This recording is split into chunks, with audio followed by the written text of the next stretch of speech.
안녕하세요. 미래를 설계하라 경제 잡학사전 고혜림입니다. 이 포근해진 날씨에 연일 미세먼지가 기승을 부리고 있습니다. 내일은 불청개, 이 황사까지 덮친다고 하니까요. 내일 출근길 참고하시길 바라겠습니다. 오늘도 두 분의 아나운서와 함께 경제 이야기 함께 나눠보도록 하겠습니다.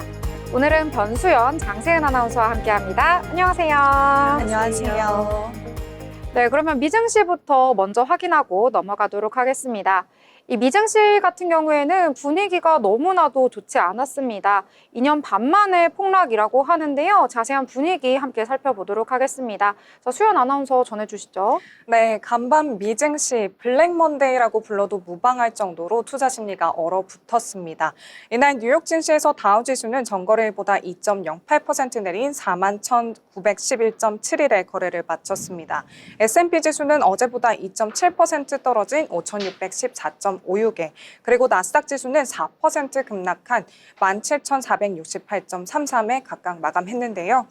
나스닥 지수는 인플레이션 충격이 최고소에 이르렀던 지난 22년 9월 이후 2년 6개월 만에 최대 낙폭을 기록했습니다.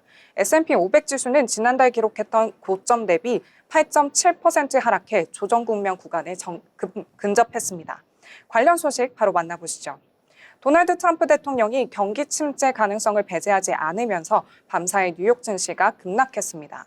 월가는 그동안 관세 정책이 협상 전략에 불과할 것이라고 예상했지만요. 트럼프 대통령이 과도기를 언급하면서 단기적인 경기 침체도 감수할 수 있다는 뜻을 밝히자 시장이 큰 충격을 받은 건데요.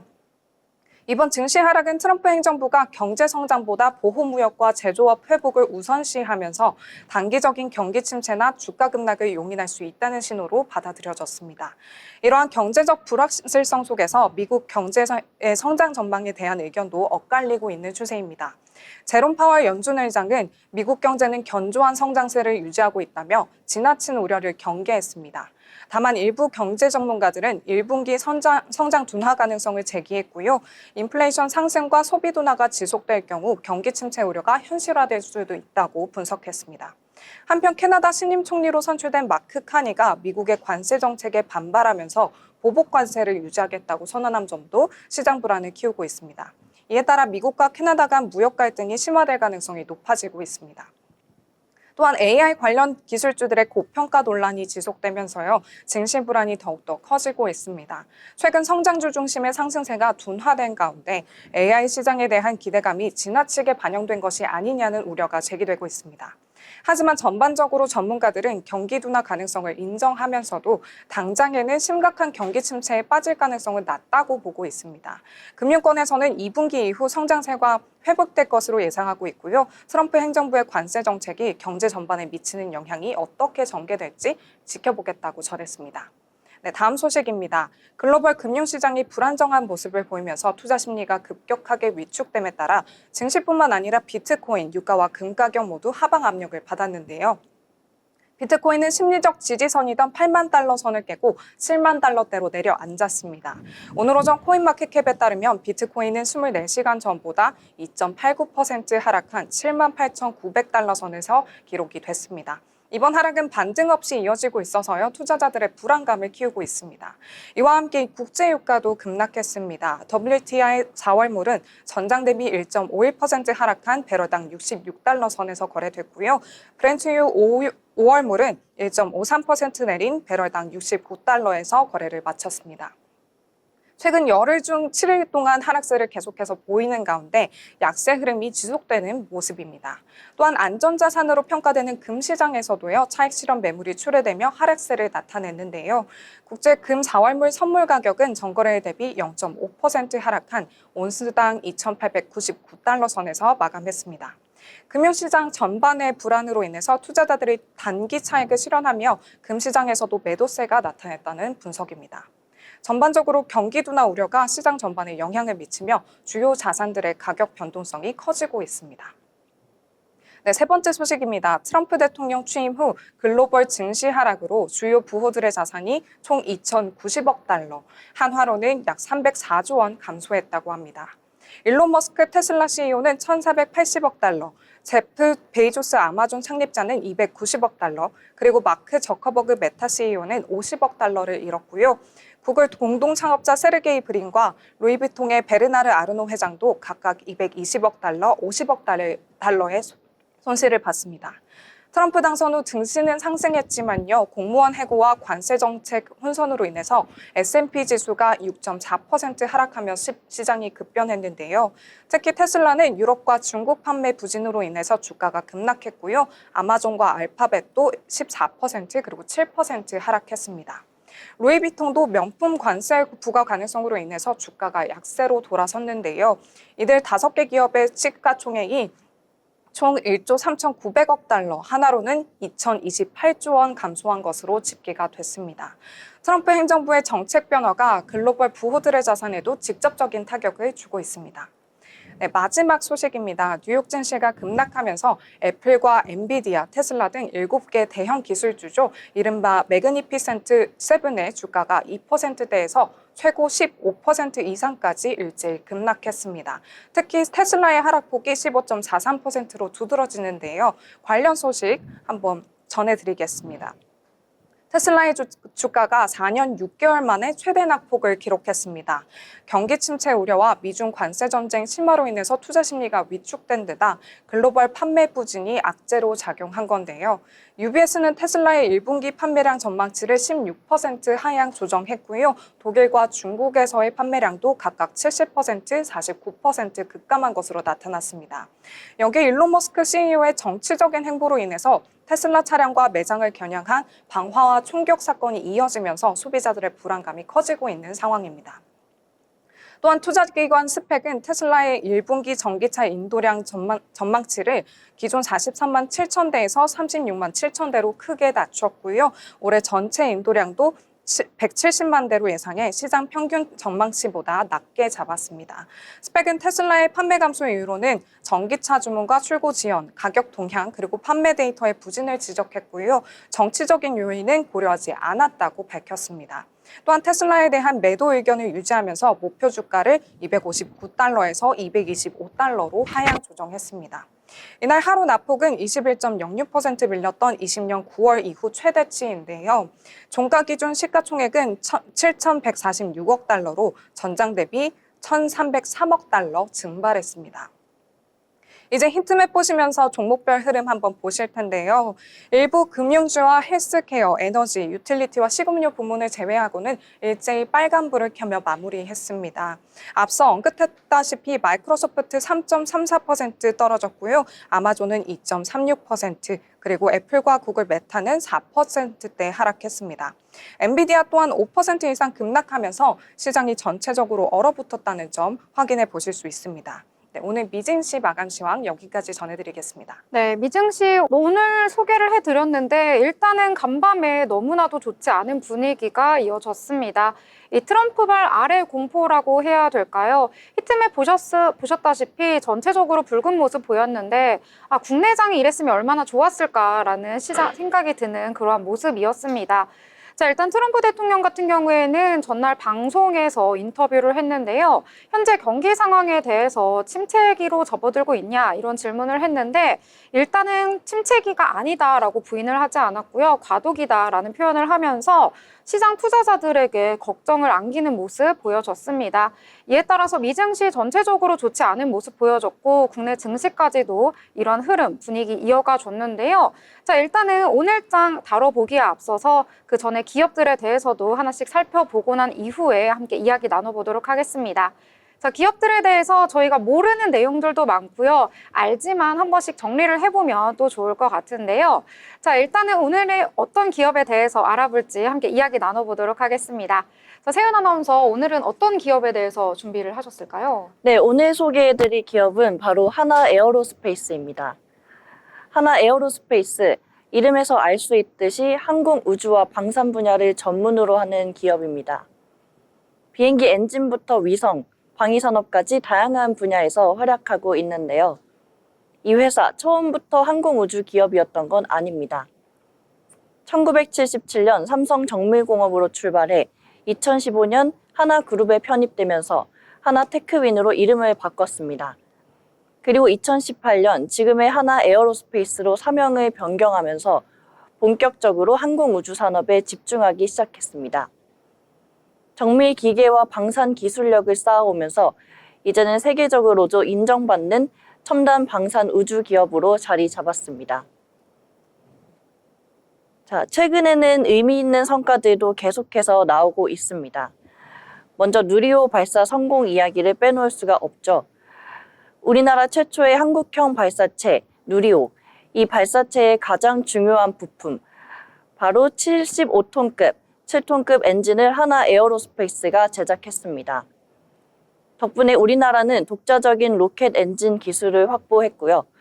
앞으로도 우주 산업에서의 역할이 더욱 커질 것으로 기대됩니다. 방산 산업에서도 주목할 만합니다. 최근 하나 에어로스페이스는 미국의 방산업체 폴라리스와 협력하면서 차세대 군용 차량 개발에 나섰습니다. 기존의 국내 방산 시장에서 쌓아온 기술력을 바탕으로 이제는 글로벌 방산 시장에서도 인정받고 있다는 점에서 의미가 큽니다. 여기에 하나오션과의 협력도 눈에 띄고 있습니다. 자회사인 하나오션, 이전에 대우조선해양이죠. 함께 손잡고 잠수함, 전투함 같은 해양 방산 시스템 개발을 진행하고 있습니다. 이제는 육해공을 아우르는 방산 기업으로 성장하고 있다고 볼 수 있겠습니다. 이렇게 보면 앞으로의 전망도 기대할 수밖에 없겠죠. 우주산업 확대, 글로벌 방산 시장 진출, 그리고 첨단 방산 기술 개발까지 여러 분야에서 빠르게 성장하며 글로벌 기술 기업으로 도약하고 있습니다. 오늘의 기업 브리핑은 여기까지입니다. 다음에도 유익한 소식으로 찾아뵙겠습니다. 네, 일단 하나 에어로스페이스에 대해서 이야기를 해주셨습니다. 이 기업명 방송에서도 많이 언급을 해드렸기 때문에 시청자분들께서도 익숙하실 것 같은데요. 주식 쪽을 잘 모른다 하시는 분들도 이 기업명을 딱 듣는다면 아, 이 종목, 이 기업은 방산 쪽이구나 라고 생각을 해주시면 될 것 같습니다. 자, 앞으로 또 다른 기업들 소개를 해드리도록 할 테니까요. 계속해서 방송 시청해 주시길 바라겠습니다. 자, 그럼 이번에는 저희 뉴스 한번 살펴보려고 하는데요. 뉴스 그 안에서도 경제면을 다뤄보도록 하겠습니다. 자, 수연 아나운서 어떤 내용 준비하셨나요? 네, 오늘 신문에서 발췌한 기사를 전해드리는 뉴스 브리핑 시간입니다. 바로 첫 번째 소식부터 전해드리도록 하겠습니다. 네, 캐나다 자유당이 9일 새 대표로 마크 카니 전 캐나다 중앙은행 총재를 선출했습니다. 그는 85.9%의 압도적인 지지를 받아 주스틴 트리도 총리의 후임이 될 예정이라고 하는데요. 경제 전문가로 평가받는 카니 대표는 당선 연설에서 트럼프의 관세 압박에 단호히 맞서겠다며 캐나다는 결코 미국의 일부가 되지 않을 것이라고 강조했습니다. 최근 트럼프 대통령이 캐나다를 미국의 51번째 주로 만들겠다는 발언을 하면서 캐나다 내 반미 정서가 확대되고 있습니다. 카니 대표는 글로벌 금융위기 당시 캐나다 중앙은행 총재로 활약을 했고요. 이후 영국 중앙은행 총재로 브렉시트 국면을 안정적으로 관리한 그런 경험이 있습니다. 그의 경제적 리더십이 기대되는 가운데 새 정부가 대미 무역 정책에서 더욱더 강경한 입장을 취할 가능성이 높다는 분석이 나옵니다. 하지만 트리도 총리가 물러나면서 오히려 관세 협상이 유연해질 수 있다는 전망도 나왔는데요. 트럼프 대통령과 개인적인 갈등이 있던 트리도가 떠남에 따라 양국 관계가 새 국면을 맞을 수 있다는 겁니다. 카니 총리의 첫 시험대는 올해 총선이 될 전망인데요. 자유당 지지율은 최근 30%대로 상승하면서 보수당을 바짝 추격하고 있는데 트럼프의 경제 압박이 캐나다인의 애국심을 자극하며 현 정부의 강경 대응을 지지하는 목소리가 커진 영향으로 보입니다. 캐나다 유권자들은 이번 선거에서 누가 트럼프에 맞서 캐나다를 지킬 수 있는가를 핵심 쟁점으로 삼고 있다고 합니다. 네, 다음 소식입니다. 경기 침체 배제 않는 트럼프 관세 계속 밀어붙인다라는 기사인데요. 도널드 트럼프 미국 대통령이 경기 침체 가능성을 배제하지 않으면서 미국 경제에 대한 우려가 커지고 있습니다. 하워드 러트닌 미 상무장관은 12일부터 철강과 알루미늄에 대한 25% 관세를 예정대로 부과할 것이라고 밝혔고요. 이에 맞서 중국은 10일 미국산 농축산물 740개 품목에 대한 보복 관세를 시행하면서 미중 무역 전쟁이 격화되고 있습니다. 트럼프 대통령은 9일 경제정책에는 과도기가 필요하다며 단기적인 혼란보다 장기적인 목표 달성이 중요하다고 강조했습니다. 월스트리트 저널은 이를 두고 경기 침체 가능성을 배제하지 않았다며 미국 경제의 회복력이 시험대에 올랐다고 평가했습니다. 2월 미국 실업률이 4.1%로 예상치를 웃돌고 소비 지출 둔화와 인플레이션 우려가 커지면서 기업의 부담도 가중이 되고 있습니다.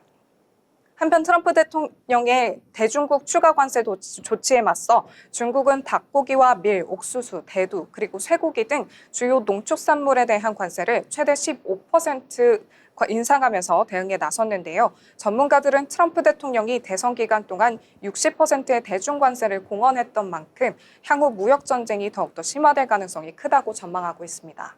트럼프 대통령은 11일 사우디아라비아에서 열리는 우크라이나 고위급 회담에서 우크라이나가 광물 협정에 서명할 것이라고 기대감을 나타냈고요. 러시아에 대한 추가 관세 부과 가능성도 검토 중이라고 밝혔습니다. 네, 세 번째 소식은 미국발 반도체 규제가 글로벌 반도체 업계에 영향을 미칠 수도 있다는 내용의 기사입니다. 미국이 중국산 반도체에 대한 추가 규제를 검토하면서 긴장감이 고조되고 있습니다. 기존 AI 칩 등 첨단 반도체 규제에 이어서 이번에는 범용 반도체에도 고율 관세를 부과하는 방안이 논의되고 있는데요. 미국 무역대표부는 중국 반도체 산업에 대한 불공정 거래 조사를 위한 청문회를 열고 추가 관세 부과 여부를 검토 중이라고 합니다. 트럼프 대통령은 기존의 50%였던 반도체 관세율을 올해 최대 70%까지 인상할 가능성을 시사했습니다. 이에 삼성전자와 SK하이닉스는 각각 중국 시안과 우시, 다롄에 반도체 공장을 운영하고 있어서요. 상황을 예의주시하고 있는 것으로 보입니다. 현재 두 회사는 24년 10월까지 미국의 한시적인 예외 조치를 받았지만 연장 여부가 불투명해서 중국 내 생산 불확실성이 커지고 있습니다. 미국의 추가 조치가 현실화될 경우 한국의 반도체 기업에도 압박이 가해질 가능성이 높아지고 있습니다. 네, 다음 소식입니다. 미국의 자동차 관세 부과 움직임과 내수 침체로 인해서 한국의 자동차 산업이 위기를 맞고 있습니다. 한국모빌리티산업협회에 따르면 24년 국내 자동차 생산량은 전년 대비 감소했고요. 경기 둔화와 내수 한계로 인해서 앞으로도 더욱더 축소될 가능성이 크다고 합니다. 특히 미국이 수입 자동차에 25% 관세를 부과하겠다고 밝히면서 현대차 그룹을 비롯한 글로벌 기업들이 미국 내 생산 확대를 검토하고 있는데요. 현대차는 미국 내 공장을 적극적으로 활용해서 미국 시장 판매량의 70% 이상을 현지에서 생산할 계획이지만 이 경우 한국 공장의 수출 물량 축소가 불가피해서 지역 경제에 큰 타격을 입힐 것으로 보입니다. 한국 GM 역시 미국 수출의 의존도가 높아서 직접적인 영향을 받을 전망입니다. 한국 GM 창원 공장은 미국 수출 비중이 90%에 달하는데 과거 군산 공장 폐쇄 사례처럼 대규모 일자리 감소 우려가 나오고 있습니다. 이에 따라서 한국 GM 노조와 경영진은 GM 본사를 방문해 신차 배정 등의 대책을 요청할 계획이라고 합니다. 한편 미국이 12일부터 철강과 알루미늄에 대해 25% 관세를 부과하면서 자동차 부품업계도 추가적인 타격을 받을 것으로 보입니다. 일부 자동차 부품이 철과 알루미늄으로 분류가 돼서요. 추가 관세 적용을 받을 수 있기 때문인데요. 이에 산업통상자원부는 업종별 피해를 점검하면서 대응책을 마련하겠다고 밝혔습니다. 마지막 소식입니다. 한국이 미국과 캐나다에서의 LNG 도입을 확대하려는 가운데 중동 국가들의 반발이 변수로 떠오르고 있습니다. 한국가스공사는 기존 카타르와 오만과의 장기 계약이 만료됨에 따라 일부 물량을 미국산으로 교체하는 방안을 검토 중에 있다고 하는데요. 이를 통해 약 6조에서 7조 원의 무역 수지 개선 효과가 기대가 되지만요. 중동과의 외교적인 마찰이 우려가 되는 상황입니다. 특히 중동은 한국 방위 산업의 주요 수출 시장으로 LNG 수입 축소가 방산 계약에도 영향을 미칠 가능성이 큽니다. 한국은 사우디아라비아와 요격 미사일 천궁 2를 수출 계약을 완료를 했고요. 카타르와는 K9 자주포 그리고 K2 전차 등의 수출 논의를 진행 중에 있다고 합니다. 또한 사우디가 추진하는 네옴시티 등 대규모 인프라 프로젝트에서도 한국 기업들의 입지가 흔들릴 수 있다는 분석이 나오고 있습니다. 결국 한국은 미국과의 에너지 협력을 강화하는 동시에 중동과의 관계를 균형 있게 유지하는 전략이 필요해 보입니다. 네, 오늘 소식은 여기까지입니다. 지금까지 뉴스브리핑이었습니다. 네, 여러 가지 뉴스들 전해주셨는데요. 아무래도 관세에 대한 이야기가 빠지지 않는 것 같습니다. 트럼프 대통령 연일 각국에 있는 정상들과 좀 싸우는 발언을 계속해서 내놓고 있는데요. 오늘은 또 캐나다와 이렇게 갈등이 불거지는 내용까지 전해졌습니다. 캐나다 측에서 이 미국의 관세 조치에 대해서 반발하는 영향으로 이 전기세에 관해서 25%의 관세를 맞대응으로 부과하겠다라고 하니까요. 트럼프가 또 캐나다는 관세를 먹고 있다, 관세 남용국이다라고 하면서 독설을 쏟아부었다고 합니다. 언제까지 트럼프 대통령의 관세 전쟁 계속될지, 이로 인해서 우리 증시에는 어떤 영향을 미칠지 함께 살펴보도록 하겠습니다. 자, 그러면 또 다른 이야기 함께 나눠보려고 하는데요. 저 세은 아나운서 또 어떤 소식 준비하셨죠? 네, 오늘은 인물을 한 분 소개해드리려고 합니다. 네, 제가 오늘 소개해드릴 인물은 바로 리플의 CEO 브래드 갈링하우스에 대해서 소개해드리고자 합니다. 브래드 갈링하우스는 리플의 최고 경영자이자 최근 미국 암호화폐 정책의 중심에서 활발한 활동을 이어가고 있습니다. 지난 8일 그는 백악관에서 열린 크립토 서밋에 초대되었는데요. 암호화폐 산업의 주요 우선순위를 논의했습니다. 이 자리에서 백악관은 명확한 암호화폐 규제안, 비트코인 전략 비축, 스테이블 코인 지원 등 다양한 사안을 다루었고, 갈링하우스 CEO는 이에 대해 긍정적인 반응을 보였습니다. 또한 그가 트럼프 행정부의 암호화폐 자문위원회에 합류할 가능성도 제기되고 있습니다. 이 움직임이 현실화된다면 리플과 XRP는 규제 명확성을 확보하는 것은 물론 업계 전반에 긍정적인 영향을 미칠 것으로 예상되는데요. 덕분에 XRP의 가격 상승에 대한 기대감도 커지고 있는 상황입니다. 갈링하우스는 원래 테크 및 금융업계에서 잔뼈가 굵은 인물입니다. 리플에 합류하기 전에는 야후, AOL, 하이버 그룹 등 여러 IT 및 금융기업에서 핵심적인 역할을 했었고요. 특히 야후에서는 수석 부사장으로 활동하며 메신저 사업을 총괄했었습니다. 이러한 경험 덕분에 그는 블록체인 기술을 단순한 투자 자산이 아니라 금융혁신을 위한 도구로 바라보는 시각을 갖게 되었습니다. 리플의 CEO로서 그가 가장 집중하는 것은 전통 금융 시스템과 블록체인의 연결입니다. 기존 은행 시스템과 협업해 국제 송금의 속도를 획기적으로 높이고 수수료를 줄이는 것을 목표로 하고 있는데요. 현재도 여러 글로벌 금융기관과 협력하면서 리플을 핀테크 산업의 핵심 기업으로 키워가고 있습니다. 네, 하지만 그가 이끄는 리플이 항상 순탄했던 것은 아닙니다.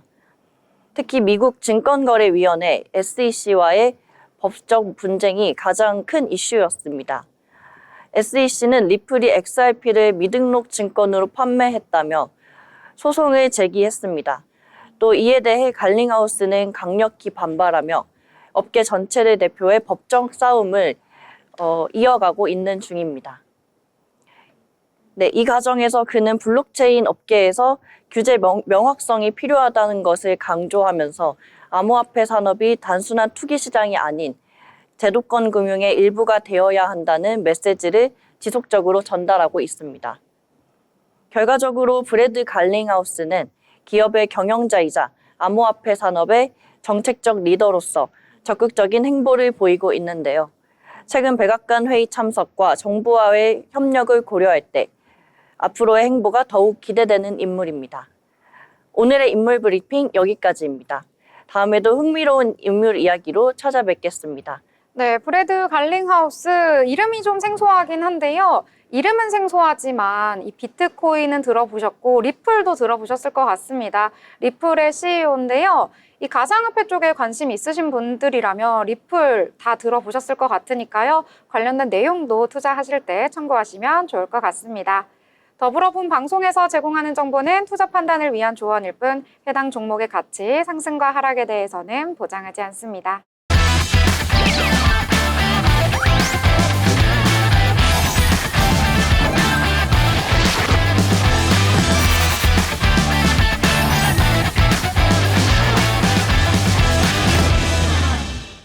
네, 이번 시간은 돈을 잘 벌고 싶은 고수가 되고 싶은 아나운서들이 모여서 경제 이야기, 주식 이야기 함께 나눠보도록 하겠습니다.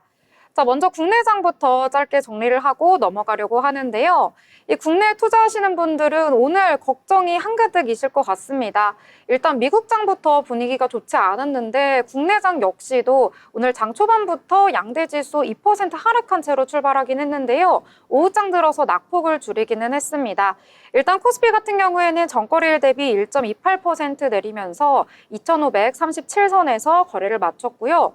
외국인과 기관 오늘 모두 매도 포지션 잡았다라고 볼 수 있겠고 그나마 개인이 4천억 원 넘게 매수 우위를 보였다 이렇게 보실 수가 있겠습니다. 코스닥 같은 경우에도 역시 오후 들어서 낙폭을 줄이는 모습 나타났는데요. 전거래일 대비 0.6% 빠지면서 721선에서 거래를 마쳤습니다. 코스닥에서는 그나마 외국인이 매수로 들어와 줬고요. 기관만이 매도로 대응을 했다라고 보실 수가 있겠습니다.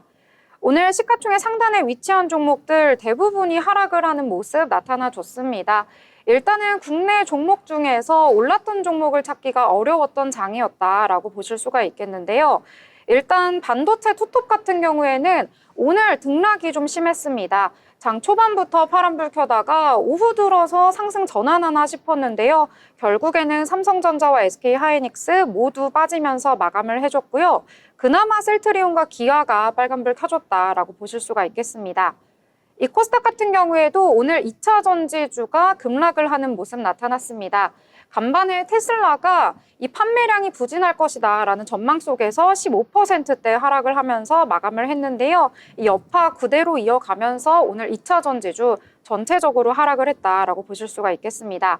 자, 일단 오늘장 같은 경우에는 올랐던 테마나 섹터를 찾기가 굉장히 어려운데요. 그럼에도 이런 장에서 올랐던 테마, 종목들이 조금은 있더라고요. 그런 내용들 짚어보고 내렸던 테마는 왜 이렇게 내렸나 함께 살펴보도록 하겠습니다. 자, 수연 아나운서, 오늘 장에서 정말 선방했던 종목이 있죠?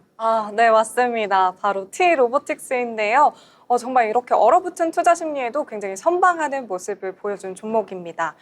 네, 공장 자동화 및 자유이동 로봇 전문 기업 T-로보틱스의 주가가 장중 급등하는 모습을 보였습니다. 오늘 오전 소폭 하락하며 출발했지만요. 장 개장 후 얼마 지나지 않아 상승 반전에 성공하는 모습 보였습니다. 이러한 상승세는 T-로보틱스가 레인보우 로보틱스와 대규모 물류 자동화 시장 공략을 위한 MOU를 체결했다는 소식이 전해지면서 나타났는데요. 양사는 로봇 기술 개발과 운영 경험을 공유하면서 국내 및 글로벌 시장에서 점유율을 확대해 나갈 계획이라고 밝혔습니다. 특히 반도체와 디스플레이, 2차 전지 공정 및 클린룸 등에서 물류 자동화 솔루션에 대한 수요가 증가하고 있어서요. 이를 선제적으로 공략할 방침이라고 합니다.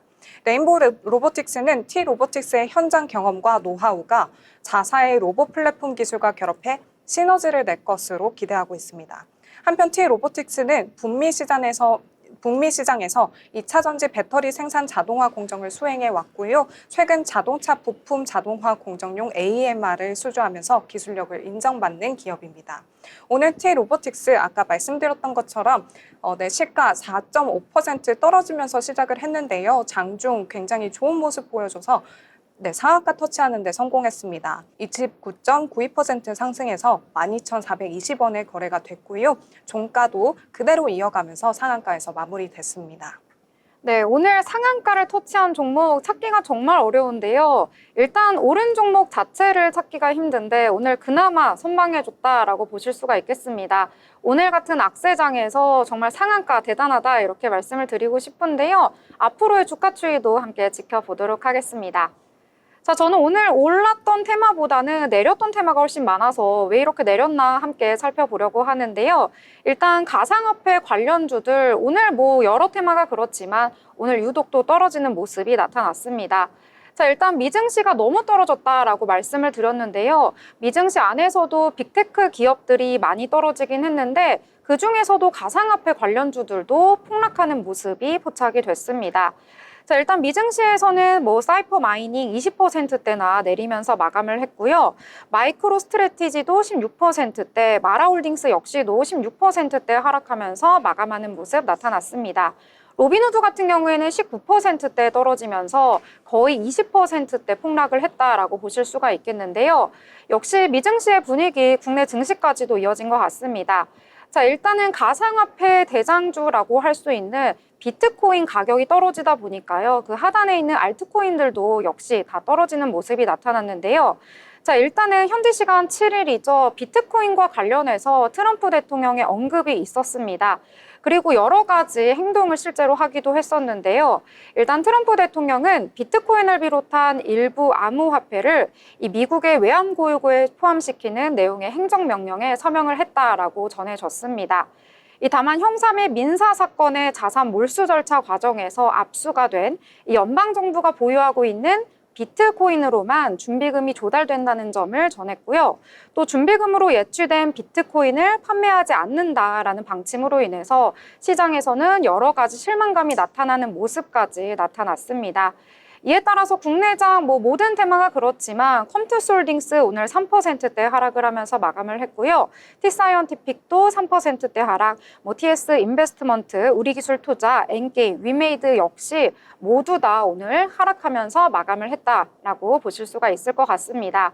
이 국내장 투자할 곳이 마땅치 않으니까 가상화폐 쪽으로 눈을 돌렸던 분들도 비트코인이 떨어지니까 다른 알트코인도 떨어졌잖아요. 도대체 이제는 어디에 투자처를 잡아야 할지 많이들 고민이 되실 것 같습니다. 이럴 때일수록 저희 방송과 함께 하시면서 앞으로의 투자 전략도 함께 세워나가시길 바라겠습니다. 자, 그러면 이번에 또 다른 내용들 함께 알아보도록 하겠습니다. 자, 어떤 내용 또 보셨을까요? 네, 저도 마찬가지로 이렇게 얼어붙은 투자 심리 속에서 좀 하락한 종목을 한번 살펴봤는데요. 바로 KG 모빌리티입니다. KG 모빌리티가 무상감자 결정 이후 주가가 급락하는 모습 보였습니다. 오늘 오전부터 4,180원으로 하락하며 출발해 계속해서 하락세를 이어갔는데요. 우선 무상감자가 뭔지 궁금하실 것 같습니다. 무상감자는 주주에게 별도의 보상을 제공하지 않고 주식 액면가를 줄이는 방식으로 자본금을 감액하는 그런 조치입니다. 이를 통해서 자본 잠식을 해소하고 재무 건전성을 강화할 수 있지만요. 단기적으로는 주가에 부정적인 영향을 미칠 수 있습니다. 때문에 전날 KG 모빌리티는 액면가 5,000원인 보통주 1조 9,640만 상당의 주를 액면가 1,000원으로 감액하는 무상감자를 결정했다고 공시했는데요. 이에 따라서 자본금은 9,820억 원에서 1,964억 원으로 줄어들었습니다. 다만 감자를 통한 주식수 변동은 없으며 감자 차익이 발생해 자본 총계에도 변동이 없다고 밝혔습니다. 회사는 이번 감자 결정의 이유로 결손금 보전과 재무구조 개선을 꼽았는데요. 오는 26일 주주총회에서 이게 승인이 되면은요. 4월 10일부터 5월 8일까지 주식 거래가 정지가 되고 5월 9일에는 신주가 상장될 예정이라고 전했습니다. 오늘 KG 모빌리티 앞서 말씀드렸던 것처럼 11% 떨어지면서 시작을 했는데요. 계속해서 조금 하락하는 모습을 보여주다가 끝내는 하방 압력을 이기지 못하고 20.06% 하락하며 3,765억 원의 종가 형성했습니다. 네, 무상감자 소식까지 함께 전해줬습니다. 저는 감자 하니까 먹는 감자 이야기 하시는 줄 알았어요. 네, 그렇죠. 근데 무상감자 저도 이번에 알아보면서 좀 생소한 단어였는데요. 이를 통해서 좀 배워볼 수 있는 좋은 기회였던 것 같습니다. 네, 저는 감자 얘기 재밌는데 좀 비웃으시는 분들도 있으실 것 같습니다. 자, 저는 이번에 또 비만 치료제 얘기를 함께 나눠보려고 하는데요. 또 비만 치료제 얘기 나오면은 제가 또 항상 궁금한 게 여기 또 아나운서 분들이 계시니까 비만은 아니시겠지만 평상시에 이렇게 건강관리 열심히 하실 것 같아요. 건강관리 팁이나 혹시 다이어트 하고 계신다면 팁 같은 것들 있을까요? 네, 저는 사실 그 말씀하셨던 그 비만 치료제 한번 해본 적이 있습니다. 어떤 걸 해보셨죠? 네, 그 삭센다. 삭센다. 네. 그게 굉장히 효과가 좋아서 단기간에 살을 빼기 아주 적합한 그런 오. 네, 그래서 되게 빨리 뺐던 경험이 있습니다. 오, 안 그래도 제가 뉴스를 봤었는데요. 이 위고비보다 삭센다가 훨씬 더 효과가 좋아가지고 지금 판매가 굉장히 잘 되고 있다 이런 기사를 봤었거든요. 그래요? 아, 그런데 네, 오. 진짜 실제로 주변에서 이 고증이라고 해야 되나요? 실제로 체험해본 분이 이야기해 주니까 더욱더 신뢰가 가는 내용인데 함께 세은 아나운서와 함께 이 종목에 대해서 다음에 이야기를 나눠보면 좋을 것 같네요. 네, 너무 좋습니다. 네, 관련된 기업 내용도 한번 가져와 주시면 좋을 것 같습니다. 혹시 수연 아나운서도 팁 같은 거 좀 있을까요? 저는 사실 약물을 사용해 본 적은 없고요. 좀 새가슴이어서 근데 저는 단월적 간식을 좀 주로 오. 하고 있습니다. 좀 단월적 간식을 하면 좀 채기도 가라앉고 좀 소화에도 좋은 것 같더라고요. 혹시 포하나님은 어떤 예? 방식으로 다이어트를 주로 아, 하시나요? 다이어트요? 관리를 어떻게 하시나요? 역시 뭐니 뭐니 해도 제가 이것저것 다 해봤지만 열심히 운동하고 건강한 음식을 먹는 게 최고지 않을까 이런 생각을 하는데요. 이게 문제가 이제 빼고 싶은 데를 빼야 되는데 맞아요. 예, 원치 않는 곳이 빠지고 막 이러니까 이런 점이 걱정인데요. 자, 왜 이렇게 또 이런 이야기를 나눴냐 하면은요. 오늘 비만 치료제 관련해서 이슈가 또 있었습니다. 자, 덴마크의 제약사죠. 노보노디스크 차세대 비만 치료제 이 카그리세마가 두 번째 3상 임상 시험에서도 시장의 기대를 충족하지 못했다라는 소식이 전해졌습니다. 자, 일단 이번에 3상 임상 시험에서요. 여러 가지 실험을 했는데요. 일단 이 약을 투약한 1,200명의 참가자들이요. 68주간 평균 15.7%의 체중 감량 효과를 봤다고 합니다. 15%가 넘으니까 효과가 있는 거 아니야? 라고 생각하실 수도 있는데요. 그런데 목표로 했던 체중 감량률은 25%였기 때문에 목표치에는 도달하지 못했다라는 결과가 나온 거고요. 또 심지어 작년 12월에 또 결과가 발표가 됐었는데 이때 첫 번째 3상 임상시험이 22%대가 나왔었거든요. 근데 이번에는 15%니까 그때보다도 수치가 훨씬 못 미친다 이런 결과가 나온 겁니다. 이에 따라서 비만 치료제 관련해서 앞으로 기대감을 가져도 될까, 주가가 상승할 수 있을까라는 우려감이 모여든 것으로 분석이 되고 있는데요. 오늘 같은 경우에는 뭐 주가가 전반적으로 빠지긴 했지만 이 비만 치료제 안에서도 삼천당 제약이라든지 라파스, 제네신 같은 종목들 일제히 하락하는 모습 보였고요. 이에 반해서 상승했던 종목도 있는데요. 일단 비만 치료제 강자로 불리는 애니젠은요. 이 애니젠 주식이 이 H7B 그룹에 인수가 된다라는 발표가 나오면서 오늘 장 초반에는 8%대까지 올라서기도 했었는데 결국에는 상승분 모두 반납하면서 1%대로 마감을 했다 이렇게 보실 수가 있겠습니다. 비만 치료제 올랐던 쪽도 있고요. 내렸던 쪽도 있으니까요. 이 종목의 개별 이슈에 집중을 해서 투자에 참고하시면 좋을 것 같습니다. 자, 그러면 또 다른 내용들 함께 이야기 나눠보겠습니다. 자, 수연 아나운서 또 어떤 내용 전해주시나요? 네, 저는 오늘 사료와 농산물주에도 한번 집중을 해봤는데요. 중국과 미국의 그 무역 갈등이 심화되면서 투자 심리가 어느 정도 살아난 것으로 보였습니다. 하지만 고려산업의 주가 오늘 2,980원으로 강하게 시작했는데 장중 하락하면서 마무리가 됐습니다. 이렇게 상승 출발했던 요인에는요, 미중 무역 갈등 심화와 글로벌 식량 시장 불안 속에서 사료 및 농축산 관련주의 반사이익 기대감이 커졌기 때문인데요. 중국 정부가 미국산 농축산물 추가 관세를 부과하면서 대체 공급처를 찾으려는 수요가 증가했습니다. 이에 따라서 한국을 포함한 타국의 농축산 및 사료 관련 기업들이 수혜를 받을 가능성이 높아졌고요. 고려산업뿐만 아니라 KC피드, 미래생명자원, 그리고 한일사료 등 관련 종목들도 동방 상승하면서 출발을 했었습니다. 또한 미국에서 조류 인플루엔자로 인해 계란값이 폭등하면서 수입 확대 가능성이 제기된 점도 주가 상승에 영향을 미쳤습니다. 국내에서도 충남 천안에서 고병원성 조류 인플루엔자가 발생하면서요. 방역 강화와 함께 사료 관련주의 추가 상승 기대감이 커졌었습니다. 네, 하지만 이렇게 상승 기대감이 컸던 종목임에도 불구하고요. 고려산업 오늘 굉장히 하락하는 모습 보여줬는데요. 장 초반 2.76% 상승했고 고가 13% 터치했지만 결국에는 1.72% 하락하면서 마무리가 됐습니다. 네, 마찬가지로 한일사료 보시면은요. 한일사료도 마찬가지로 4% 상승하며 출발했고요. 9% 넘어서 10% 상승하나 했는데 다시 떨어져서 0.82% 상승하면서 마감했습니다. 네, 이렇게 사료주까지 함께 봐주셨습니다. 장 초반에 강세를 보였기 때문에 혹시 오늘 장의 주도주는 사료인가? 라고 생각을 했었는데요. 뒷심이 많이 부족했던 것 같습니다. 장 초반에 상승분 거의 다 반납을 하면서 마감을 했다라고 보실 수가 있겠고요. 사료 같은 경우에는 첼마성이 굉장히 강하기 때문에 이 부분 참고하시길 바라겠습니다. 자, 그러면 저희 리포트 함께 살펴보려고 하는데요. 매번 새로운 내용을 배워가는 의미가 있는 것 같아서 더욱더 뜻깊은 시간인 것 같습니다. 자, 오늘은 로봇 쪽 보셨다고요? 네, 여러분 혹시 휴머노이드에 대해서 좀 들어보신 적이 있나요? 네, 그쵸. 앞으로 저 대신 일할 사람이 이제 휴머노이드 로봇인 것 같아요. 네, 맞습니다. 세연 아나운서님 어떻게 생각하시나요? 네, 저는 그 주식을 좀 많이 하기 때문에 들어본 적은 있는데 그걸 자세하게 알지는 못합니다. 네. 네. 그러면 오늘 제가 한번 네. 자세하게 설명을 해드리도록 하겠습니다. 불과 몇 년 전까지만 해도 휴머노이드 상용화는 공상과학 영화에서나 보던 일이었는데요. 지금은 전 세계적인 로봇 혁명이 현실화되고 있습니다.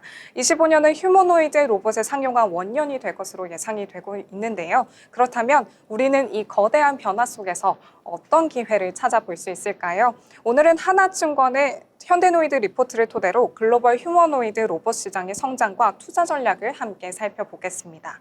본격적으로 시작하기 전에 현재 로봇 시장이 얼마나 빠르게 성장하고 있는지부터 먼저 살펴보겠습니다. 먼저 숫자로 보는 로봇 시장입니다. 현재 글로벌 로봇 시장은 빠르게 성장하고 있는데요. 전체 로봇 시장에서 가장 큰 비중을 차지하는 것은 단연 산업용 로봇입니다. 하지만 최근 몇 년간 가장 빠르게 성장하는 분야가 바로 휴머노이드 로봇입니다. 23년도에 휴머노이드 로봇 시장의 규모는 약 16억 달러에 불과했지만요. 2030년까지 50억 달러 규모로 성장할 것으로 전망되고 있습니다. 무려 연평균 47%의 성장이라는 엄청난 속도인데요. 여기에 미국과 중국이 적극적으로 움직이고 있습니다. 미국은 테슬라, 보스턴 다이내믹스 등의 기업들이 주도를 하고 있고요. 중국은 정부 차원의 대규모 투자를 통해서 자국 기업을 육성하고 있습니다. 특히 중국은 인공지능과 로봇 관련 R&D 투자를 지속적으로 늘려가면서 향후 휴머노이드 로봇 시장에서 미국과의 경쟁을 본격화할 것으로 보입니다. AI 기반 로봇 시스템을 탑재한 모델이 빠르게 발전하고 있고요. 중국의 선전 같은 지역에서는 이미 로봇이 배달 및 공장 운영을 지원하는 실험 단계에 들어섰다고 하네요. 또한 글로벌 IT 기업들도 이 시장에 뛰어들고 있습니다. 구글은 자율 로봇 기술 개발을 가속화하고 있고요. 아마존은 물류 창고에서 로봇을 적극적으로 활용하는 등 로봇 기반의 자동화 시스템 구축에 속도를 내고 있습니다. 이처럼 로봇 시장이 빠르게 확대되면서 우리 같은 투자자들에게도 기회가 열리고 있는데요. 그렇다면 이 시장을 이끄는 핵심 기업들은 과연 누구일까요? 네, 바로 현대차그룹과 보스턴 다이내믹스입니다. 현대차그룹은요, 21년도 보스턴 다이내믹스의 지분 87.6%를 인수하면서 본격적으로 로봇 사업에 뛰어들었습니다. 현재 보스턴 다이내믹스는 아틀라스라는 휴머노이드 로봇을 개발 중에 있는데요. 현대차 공장에서 실제 조립 공정에 투입될 예정이라고 합니다. 기존의 산업용 로봇이 고정된 공간에서 정해진 작업만 수행을 했다면요. 이 아틀라스는 사람처럼 움직이면서 다양한 업무를 수행할 수 있다는 점이 차별화 요소로 꼽히고 있습니다. 현대차그룹은 단순한 로봇 개발을 넘어서 미래 모빌리티 생태계 전반을 로봇 기술과 결합하는 그런 전략을 추진하고 있습니다. 예를 들어서 자율주행 차량과 로봇을 연결해서 완전 무인 물류 시스템을 구축하려는 연구가 진행 중에 있고요. UAM 기술과의 접목 가능성도 제기가 되고 있습니다. 뿐만 아니라 현대차그룹은 로보틱스 기업과의 추가적인 협업 가능성도 열어두고 있는데요. 최근 들어서 글로벌 기술 기업과의 협업을 강화하면서 AI 및 소프트웨어 기반의 로봇의 활용도를 높이는 데 집중하고 있습니다. 보스턴 다이내믹스의 아틀라스뿐만 아니라 다양한 형태의 로봇 개발이 본격적으로 진행될 가능성이 큽니다. 네, 그리고 이 현대차 그룹만이 시장을 주도하는 것은 아닙니다. 글로벌 경쟁이 조금 더 치열해지고 있는데요. 테슬라와 피규어 AI 그리고 보스턴 다이내믹스의 모델들이 본격적으로 상용화를 준비하고 있습니다. 이제 휴머노이드 로봇 시장은 단순한 연구 단계가 아니라 상용화를 위한 속도전에 돌입했다라고 보실 수 있습니다. 여기에 더해서 로봇 AI 소프트웨어 플랫폼을 주도하는 기업들도 같이 경쟁에 뛰어들고 있습니다. 엔비디아는 AI 기반 로봇 운영 체제를 개발했고요. 클라우드 기반 로봇 관리 기술을 발전시키고 있습니다. 이렇게 기업들이 로봇 개발뿐만 아니라 AI, 클라우드, 반도체까지 모두 연결되는 기술 생태계를 구축하고 있는 것이 특징이라고 보실 수 있습니다. 이는 하드웨어뿐만 아니라 소프트웨어 기업에도 투자 기회가 열리고 있음을 시사하고 있습니다. 그렇다면 우리가 주목해야 할 투자 전략 어떤 것들이 있을까요? 첫 번째로는 국내의 현대차와 기아, 현대모비스 그리고 현대글로비스의 상승을 기대해 볼 수 있겠습니다. 특히 현대글로비스는 보스턴 다이내믹스의 지분을 보유하고 있기 때문에 가장 큰 수혜를 얻을 것으로 예상되는 점 참고하시고요. 마지막으로 관련 종목들 중에서 현재 주가보다 목표 주가가 20%에서 30% 높은 종목에 주목해야겠습니다. 그리고 그중에서도 현대글로비스는 물류 자동화와 연결된 로봇 활용도를 높이면서 장기적인 성장 가능성이 크다는 점에서 주목할 만한 가치가 있는데요. 로봇 시장이 이렇게 성장할수록 물류와 자율주행, 스마트 팩토리 산업과의 연계가 더욱더 강해질 것이기 때문입니다. 네, 이렇게 로봇 혁명의 시대가 우리 코앞으로 다가오면서 해당 분야에 현명하게 투자하는 것이 가장 중요할 것 같습니다. 다시 한번 정리하자면요. 휴머노이드 로봇 시장은 폭발적으로 성장 중에 있고요. 그중에서도 보스턴 다이내믹스와 현대차 그룹은 이 시장의 핵심 플레이어로 꼽히고 있습니다. 그리고 이 가장 중요한 점은 이 변화 속에서 우리가 투자 기회를 포착해야 한다는 점입니다. 오늘의 정보가 시청자 여러분들의 투자 판단에 도움이 되었기를 바라면서 지금까지 투자 리포트 전해드렸습니다. 네, 오늘은 로봇, 그 안에서도 휴머노이드 로봇에 대해서 잘 정리를 해주셨습니다. 저는 몰랐는데 세은 아나운서가 주식 굉장히 많이 한다고 하셔가지고 노다지를 발견했다. 이제 캐낼 일만 남았다라는 생각이 들면서 이 리포트 들었는데요. 이 로봇 같은 경우에는 젠슨항 CEO가 올해는 휴머노이드 로봇을 비롯해서 가장 주목을 해봐야 할 내용이다라고 언급을 했거든요. 이 부분까지 참고하시면서 투자 전략 짜보시면 좋을 것 같습니다. 더불어 본 방송에서 제공하는 정보는 투자 판단을 위한 조언일 뿐 해당 종목의 가치, 상승과 하락에 대해서는 보장하지 않습니다.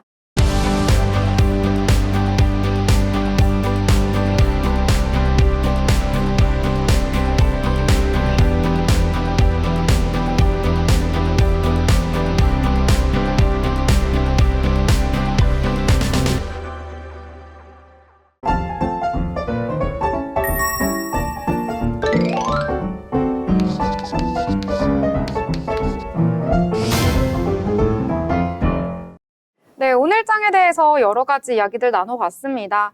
장 분위기가 너무 좋지 않다 보니까요, 축축 처질 수도 있는데요. 이럴 때일수록 힘을 내보시면서 내일을 위한 전략, 투자 전략 만들어 나가시면 좋을 것 같습니다. 자, 그러면 오늘 장에 대해서 한번 정리를 해보려고 하는데요. 자, 세은 아나운서 생각보다 관심이 많고 투자하신다고 하셔가지고 네. 오늘 장 어떻게 정리를 해주실지 기대가 되는데요. 네, 정말 뉴욕 증시 이 먹구름 속에서 폭풍우라고 저는 설명드리고 싶습니다. 믿었던 테슬라마저 5년 만에 최저를 기록하고 언제쯤 다시 올라올지 정말 개인적으로 테슬라 주주로서 마음이 아픕니다. 네, 마음 아픈 게 네. 오늘 목소리에서도 드러나고 방송 내내 드러나는걸요? 네. 많이 속상하신가 보군요. 그래도 저는 믿습니다. 테슬라, 믿는군요. 일론 머스크. 네. 저도 테슬라에 개인적으로 관심이 많은데 어제 폭락을 겪고 나서 아침에 정말 너무 어깨가 아프더라고요. 잠을 제대로 못 잔 것 같습니다. 함께 이야기 나눠보면 좋을 것 같고요. 자, 그럼 수연 아나운서는 오늘 장 어떻게 정리를 해보면 좋을까요? 저는 이렇게 좀 안 좋은 상황 속에서도 이것이 바로 추가 매수 타이밍이라고 한번 정리를 해보겠습니다. 이렇게 나스닥이 4% 급락하면서 굉장히 안 좋은 모습 보여줬지만요. 이런 타이밍이야말로 우리가 추가 매수를 해야 되는 타이밍이 아닌가 싶습니다. 그리고 테슬라 언급하셨지만요. 15% 이상 급락했는데 이 트럼프가 내일 차 뽑으러 간다고 이렇게 지지하는 모습을 보여주기도 했습니다. 그래서 우리 앞으로도 조금 상승 국면을 기대해 볼 만한 그런 시장이 되기를 희망합니다. 네, 지금 보니까 거의 이렇게 매수 타이밍도 잡고 거의 좀 전문가다운 모습을 보여주셨는데요. 정말 연일 분위기가 좋지 않은 것 같습니다. 멈춰줘 트럼프 이렇게 오늘 정리를 해보도록 하겠습니다. 오전에 비해서 오후에 낙폭을 줄였던 것만큼 오늘보다는 내일 더 선방하는 하루가 될 수 있기를 바라면서 오늘 방송 여기서 마무리 짓도록 하겠습니다. 저희는 내일 방송으로 다시 찾아뵙도록 하겠습니다. 시청해주신 여러분 고맙습니다.